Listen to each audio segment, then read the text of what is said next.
भगवान परशुराम जन्मोत्सव समिती जुळे सोलापूर यांच्या वतीने परशुराम प्रीमियर लीग 2025चं आयोजन करण्यात आलं होतं।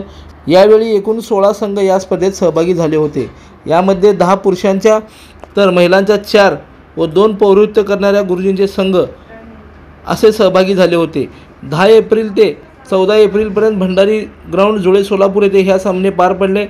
या कार्यक्रमाला प्रमुख पाहुणे म्हणून लोकमान्य टिळकाचे वारसदार रोहित टिळक हे उपस्थित होते। यावेळी बोलताना भगवान परशुराम जन्मोत्सव समिती जुळे सोलापूरच्या वतीने आयोजित या उपक्रमाचं त्यांनी कौतुक केलं। तुमच्या पाठीमागे मी ठामपणे उभा राहीन असं आश्वासन त्यांनी यावेळी दिलं।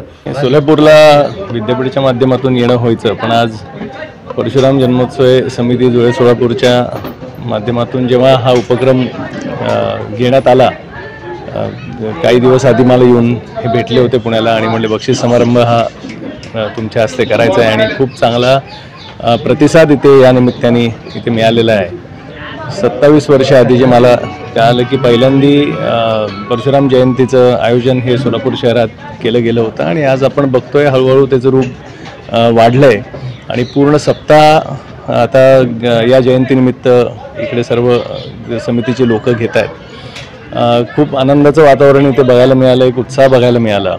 महिलांचं सुद्धा पार्टिसिपेशन या स्पर्धेत आलं आणि निश्चितपणे असंच रूप हे हळूहळू वाढत राहील ही मला खात्री आहे। आणि नुसतं हे या सप्ताहापुरतं नाही, पण जे मला सांगत होते सगळे आयोजक की वर्षभर काही ना काहीतरी सामाजिक कार्य ही समितीच्या माध्यमातून केलं जातं आणि नुसतंच असं नाही की या विशिष्ट समाजापुरतं, पण जेव्हा सामाजिक कार्य केलं जातं तेव्हा सर्व जाती धर्माला समाजाला बरोबर घेऊन केलं जातं आणि तशाच पद्धतीचं कार्य म्हणजे रक्तदान शिबिर असेल, अजून वेगवेगळे उपक्रम घेतले जातात। जेव्हा सगळ्यांचाच त्याच्यात सहभाग असतो, त्या जयंतीला सगळ्यांनाच बोलवलं जातं आणि निश्चितपणे हे एक चांगल्या प्रकारचे उपक्रम यावेळी ब्राह्मण समाजाचे नेते काकासाहेब कुलकर्णी यांनीही आपलं मनोगत व्यक्त करत या समितीचे कार्य कौतुकास्पद असून तरुणांना ह्यात जास्तीत जास्त संधी द्याव्यात असे आवाहन केले।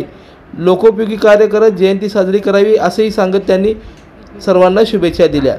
या प्रसंगी मोठ्या संख्येने ब्राह्मण समाजाचे पदाधिकारी उपस्थित होते। लाईक करा, कमेंट करा आणि सबस्क्राइब करायला विसरू नका।